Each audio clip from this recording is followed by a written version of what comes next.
Hello everyone, welcome to another episode of Mind Map.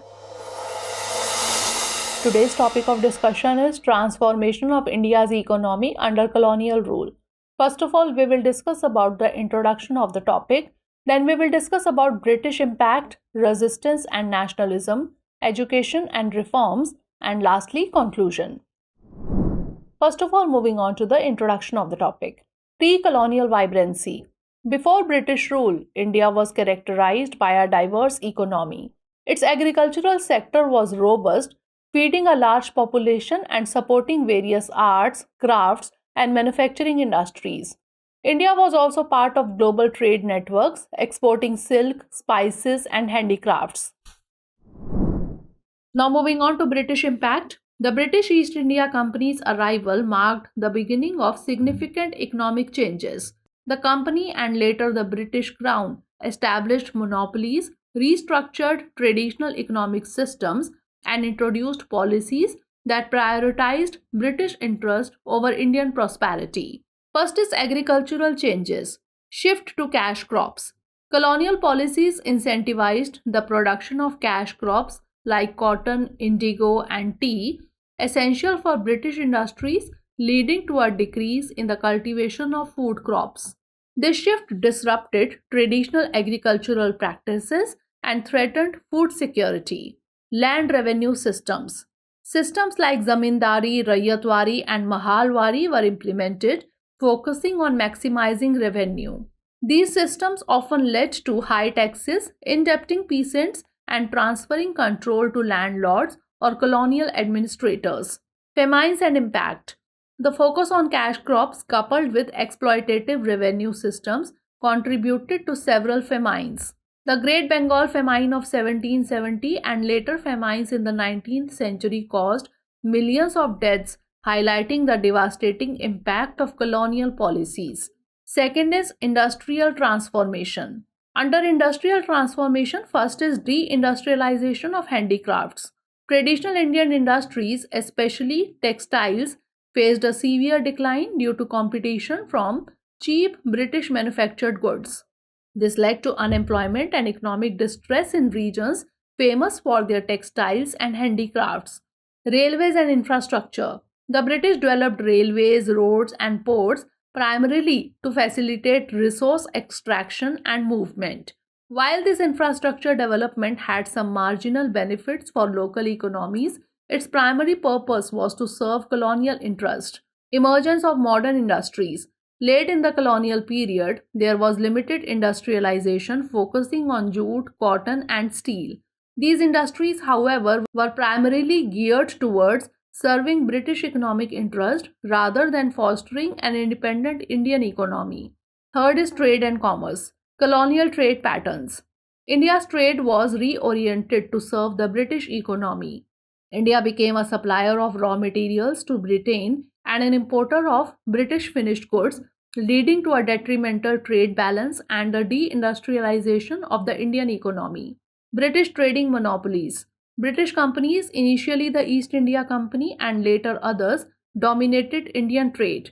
This control stifled local entrepreneurship and redirected wealth to Britain. Infrastructure for trade. Infrastructure development, especially in ports and railways, was primarily geared towards supporting the colonial export-import requirements rather than fostering indigenous trade. Fourth is financial sector. Introduction of modern banking. The British established modern banking systems in India, but these institutions primarily served the colonial economy. They facilitated the capital drain to Britain and rarely provided capital for Indian enterprises.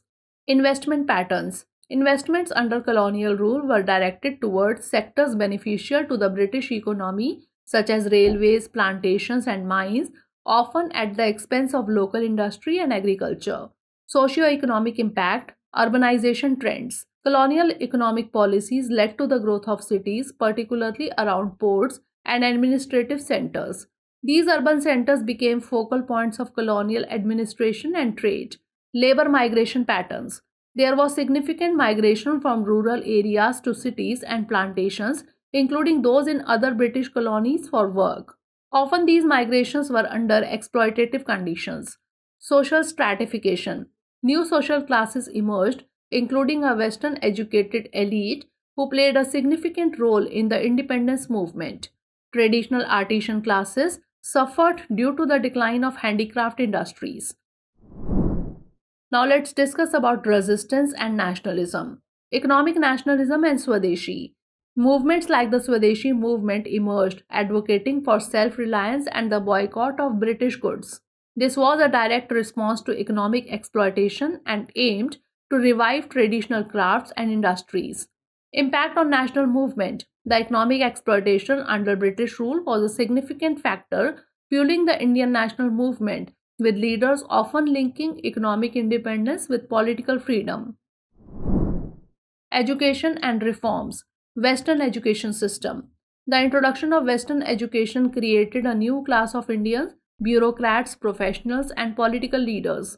This education also played a role in spreading new socio-economic and political ideas. Social reform movements.